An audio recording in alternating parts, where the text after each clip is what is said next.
ये penny stock bye कर लीजिए। आप अगर इसमें 10,000 भी लगाते हैं ना तो एक साल में 20 लाख का प्रॉफिट होगा आपको, कम से कम 20 लाख का प्रॉफिट होगा। तो ये शेयर ले लीजिए। इस पेनी स्टॉक्स में आप अभी 40 पैसे की वैल्यू है, आप 20 लाख तक प्रॉफिट कर सकते हो। आपको लगता है ऐसा कभी होता है या ऐसा हो सकता है या ये चीज़ पॉसिबल है, ये प्रैक्टिकल है? आपको लगता है ऐसा कभी नहीं होगा। तो कुछ लोग कहेंगे नहीं ऐसा होता है, हमने देखिए ये शेयर इतना से इतना हो गया। तो मैं आपको रियल एग्जांपल के साथ बताता हूँ। ये शेयर का प्राइस देखिए, ये लास्ट ईयर इसी टाइम जुलाई अगस्त में 40 पैसे था और इसकी वैल्यू आज 80 रुपीज़ है। मतलब अगर आपने 10,000 इन्वेस्ट किए होते इस 40 पैसे में तो आपको 25,000 क्वांटिटी होता आपके पास, जिसकी वैल्यू अभी 20 लाख है।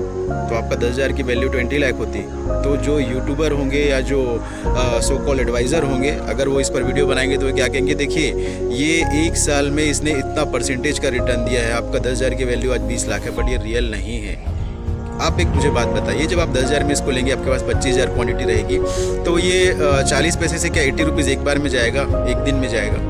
40 पैसे से एक दिन 45 पैसे होगा, 50 पैसे होगा, 55 पैसे होगा, 60 पैसे होगा। ऐसे करते करते एक दिन ये 80 पैसे होगा। तो आपकी 10,000 की वैल्यू क्या होगी? 20,000।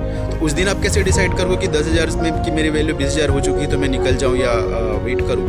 या चलिए सोचते हैं कि और थोड़ा सोचते हैं, बड़ा सोचते हैं, तो एक दिन इसकी वैल्यू होगी 4 रुपये, तो आपकी 10,000 की वैल्यू हो जाएगी 1 लाख रुपये। तो आप 1 लाख पे कैसे डिसाइड करोगे? वो भी 1 महीने या 2 महीने में अगर हो गया तो आप कैसे डिसाइड करोगे कि मैं 10,000 की वैल्यू 1 लाख है तो मैं 1 लाख पे अब निकल जाऊँ या वेट करूँ 20 लाख का?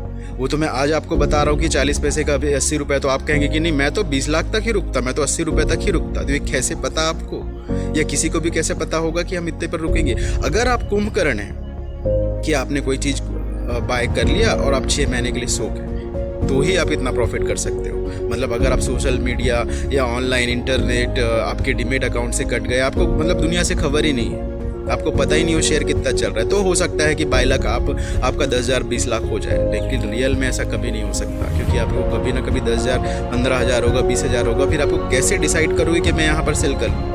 चल इस पे भी कुछ यूट्यूबर्स ही कहेंगे कि नहीं हम तो 80 पे ही सेल करते, चाहे कुछ हो जाता, 20 लाख से पहले तो हम निकलते नहीं। तो मैं इसकी हिस्ट्री आपको और थोड़ा डिटेल में बताता हूँ। ये शेयर अप्रैल में इसी ईयर अप्रैल में 130 गया था, तो आपके वो 10,000 की वैल्यू 32 लाख होती, जो अभी 20 लाख है। तो अब आप बताइए कि आप 32 लाख पे सेल करते हैं या अभी 20 लाख पे? तो 12 लाख का तो आपको लॉस हो रहा है। तो आप बोलते नहीं मैं 130 पे ही सेल करता हूँ।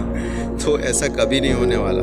इसलिए आप YouTube पर वीडियोस देखकर ये मत सोचिए कि हम कोई पेनी स्टॉक्स ले लेते हैं। ज़्यादातर लोगों को लॉस इसीलिए होता है कि वो गलत गाइडेंस में शेयर मार्केट में एंट्री लेते हैं, या एंट्री लेने के बाद गलत गाइडेंस में रहते हैं। अगर आप किसी का गाइडलाइन ना ले या किसी को फॉलो ना करें, खुद से भी दिमाग लगाएंगे ना, तो आप ज़्यादा अच्छा करेंगे बजाय इसके कि आप गलत लोगों को फॉलो करने लग जाओ। क्योंकि पेनी स्टॉक्स का कोई टेक्निकल फंडामेंटल क्राइटेरिया नहीं होता। वो जब बढ़ते रहेंगे तो बढ़ते रहेंगे, और जिस दिन गिरना चालू होंगे वो गिरते रहेंगे। जैसे कि 130 से आज 80 रुपीज़ है, ऑलमोस्ट 30-40% डाउन है अपने हाई से। तो आप कैसे डिसाइड करोगे कि हम 130 पे निकले 80 तक रुके? अभी मैं पूछता हूँ, ये 80 रुपीज़ है, आपको क्या लगता है 80 से 100 जाने वाला है कि 60 जाने वाला है? आप कैसे डिसाइड करोगे? लेकिन 2 महीने बाद मान लीजिए ये 60 चला गया, तो आप बोलोगे कि नहीं मैं तो 80 पे निकल ही चुका रहता हूँ। और अगर ये 200 हो जाएगा तो आप बोलोगे नहीं मैं तो 200 तक वेट ही करता। इसलिए हिस्ट्री से प्रॉफिट नहीं होता, हिस्ट्री से या फ्यूचर से प्रॉफिट नहीं होता।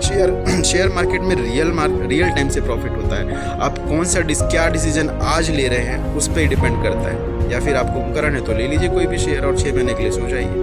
Thank you.